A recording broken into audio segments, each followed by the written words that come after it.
ప్రకాశం జిల్లా అద్దంకి మున్సిపాలిటీ ఆధ్వర్యంలో స్వాతంత్ర్య దినోత్సవ వేడుకల్లో భాగంగా హర్ ఘర్ తిరంగా ర్యాలీతో పాటు ప్లాంటేషన్ కార్యక్రమాలు నిర్వహించారు. ఆర్డీఓ విజయజ్యోతి కుమారి మొక్కలు నాటి కార్యక్రమాన్ని ప్రారంభించారు. మున్సిపల్ కమిషనర్ రవీంద్ర మాట్లాడుతూ ఆగస్టు 15న ఉదయం 9 గంటలకు జాతీయ జెండా ఆవిష్కరణ కార్యక్రమాన్ని ప్రజలు పెద్ద సంఖ్యలో హాజరై విజయవంతం చేయాలని పిలుపునిచ్చారు.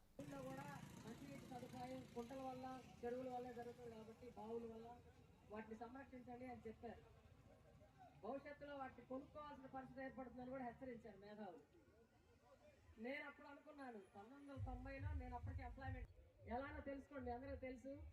మరి మనం చనిపోయిన తర్వాత అంత్యక్రియలు చేయడానికి ఉపయోగించేది కూడా ఆ తర్వాత ఎవరు ఏ మతానుసారం క్రిమేషన్ అనేది చేసుకున్నా కూడా మనతో పాటు వచ్చేది మనం విత్తనాలు చల్లి వృక్షాలని డెవలప్ చేస్తున్నాము.